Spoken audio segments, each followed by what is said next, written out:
Hey everyone, Perry Husband with the EV Lab.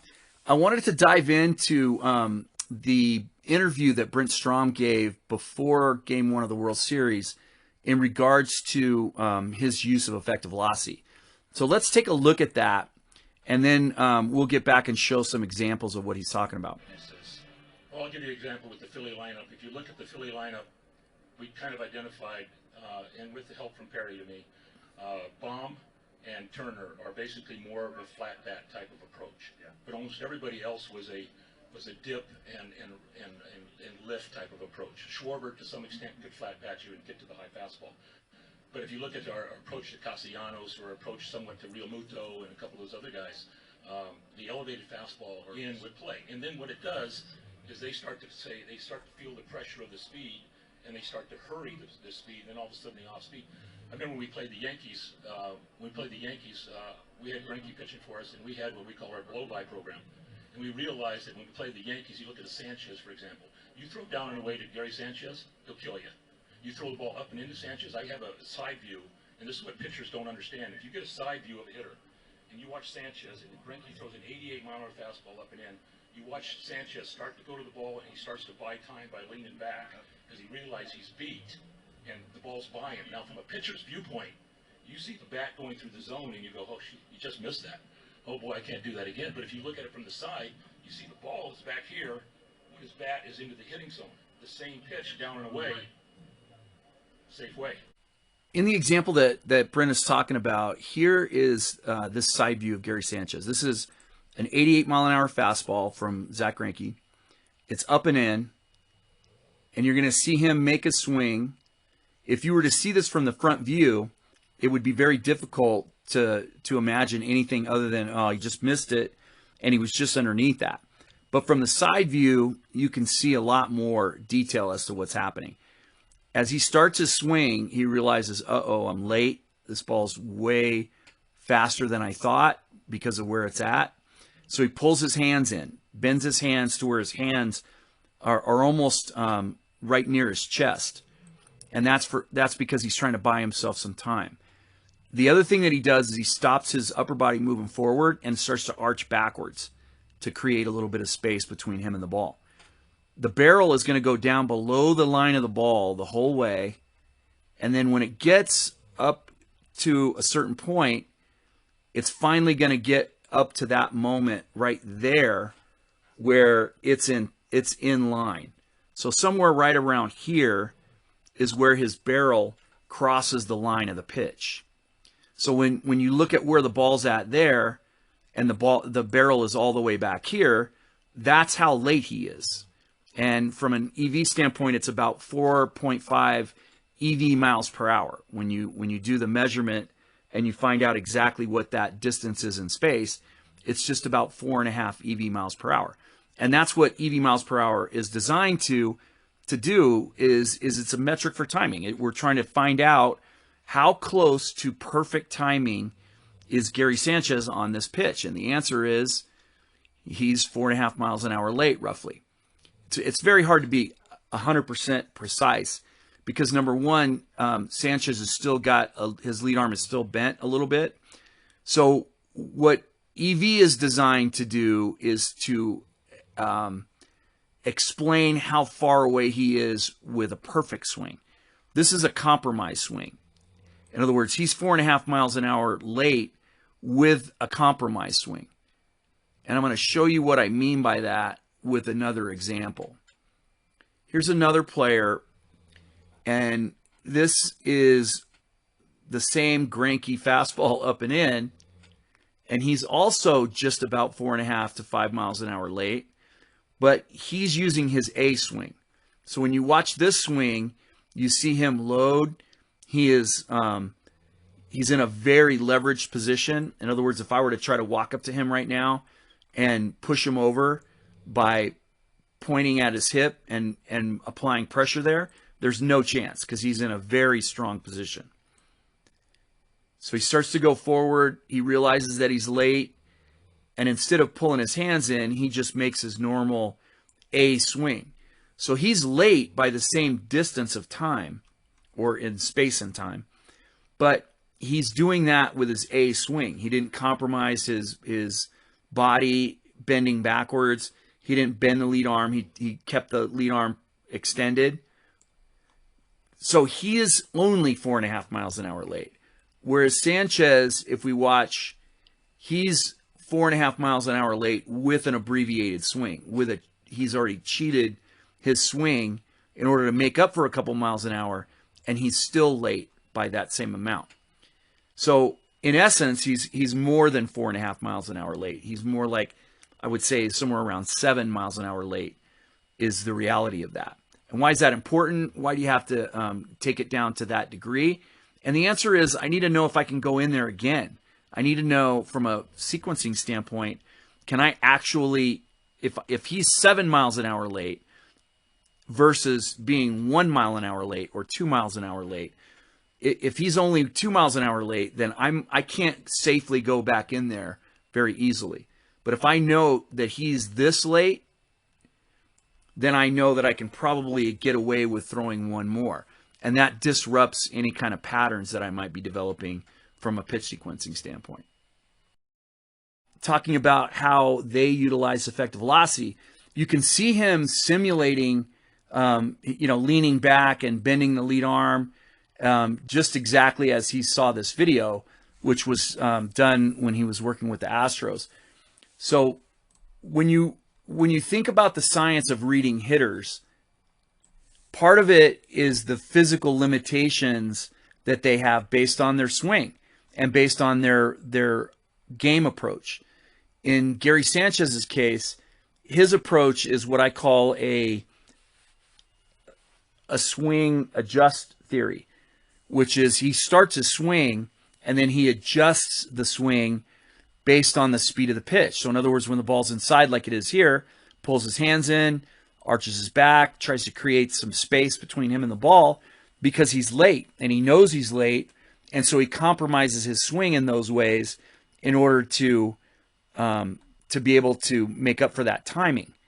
It doesn't really work. I mean, obviously every once in a while he's gonna square it up and hit it perfect, but he's always gonna be at a loss of exit velocity. On average, when you look at the zone in the up and in area of the strike zone, that is typically about 84 miles an hour of exit velocity against fastballs up and in. Versus if we're talking about right-handed batters, it's about 93 up and away, middle, and down and in. All of those have the same reaction time, so they all have about the same exit velocity. And as soon as you get to the away portion of the strike zone, middle away and middle down, that average is about 96 league-wide.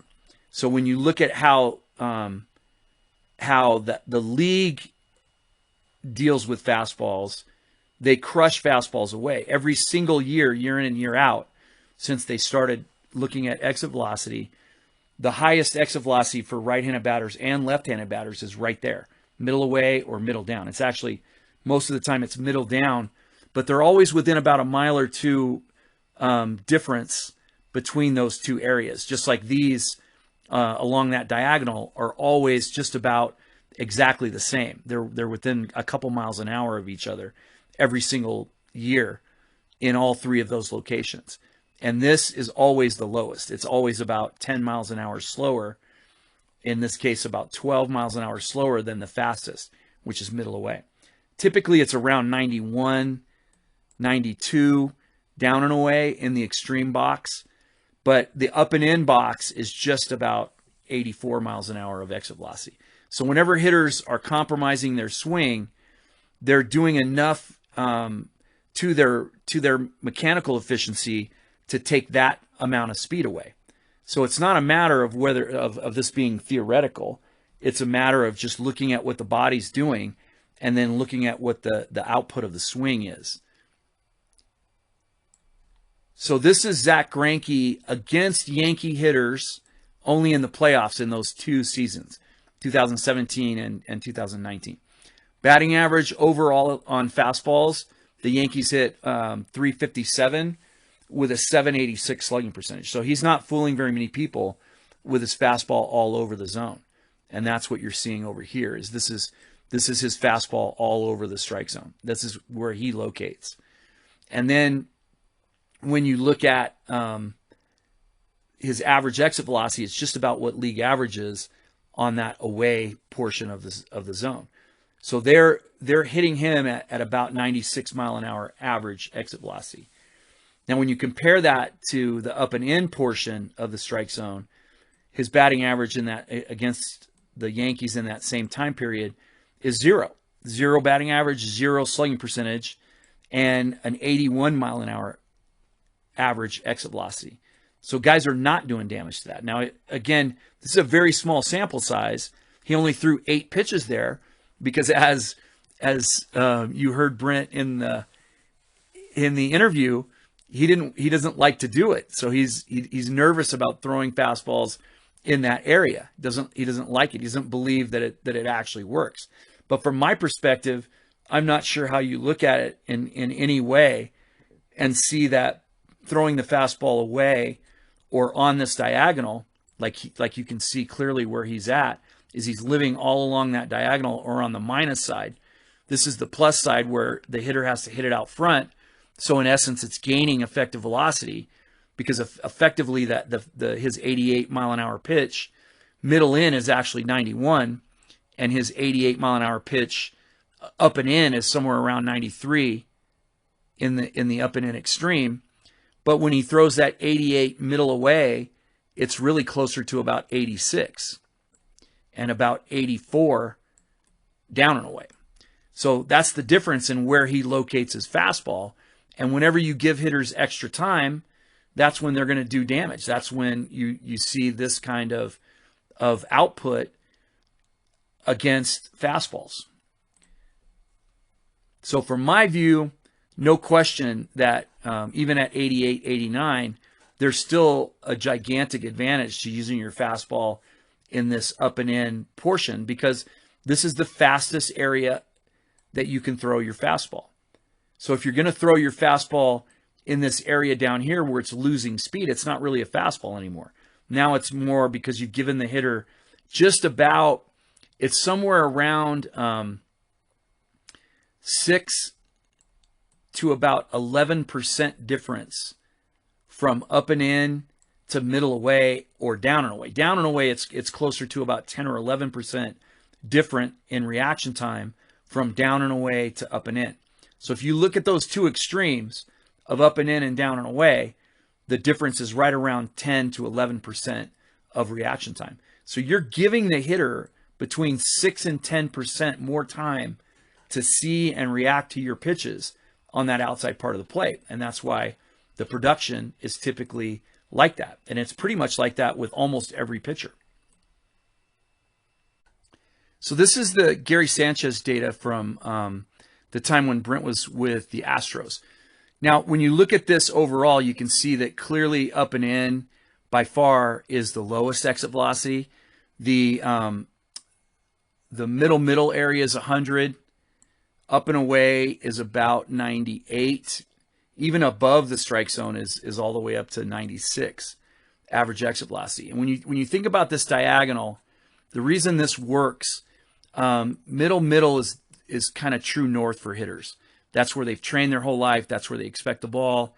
In the era of Moneyball, when that first came out, one of the big things was to look middle and try to swing at only balls that are in this general area and try to take the borderline strikes.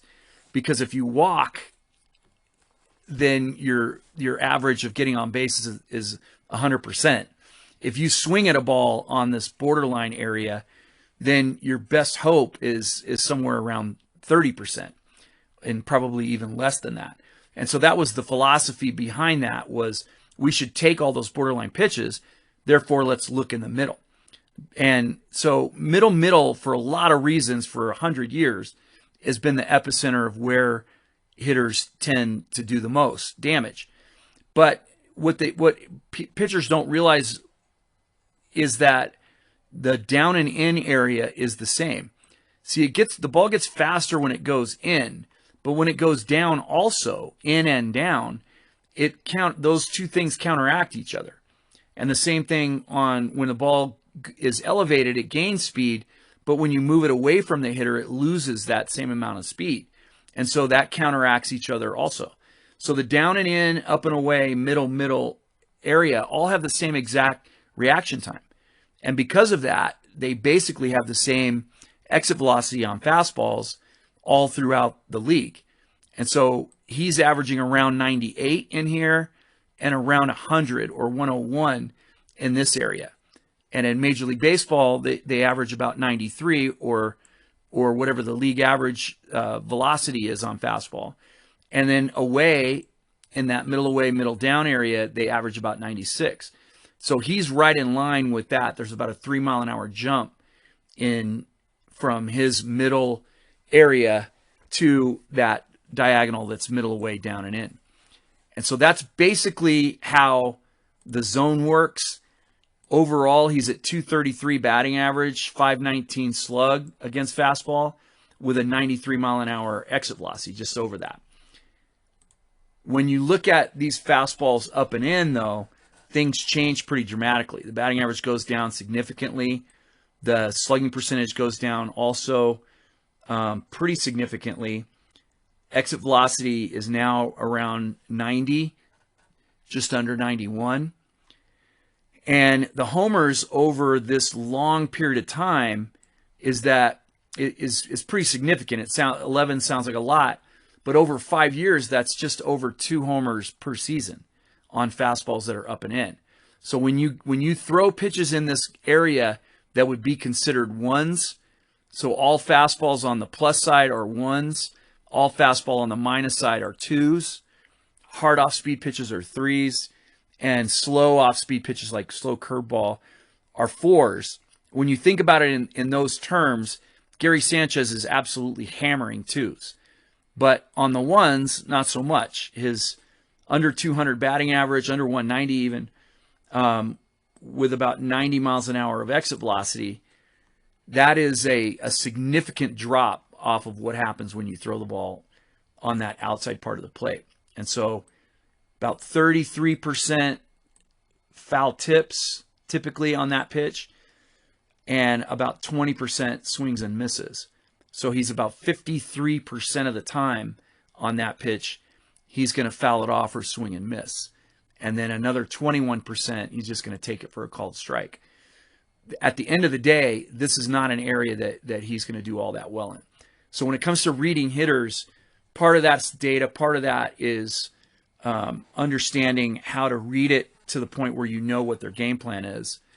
But his game plan clearly is not about focusing on that area of the strike zone with fastballs.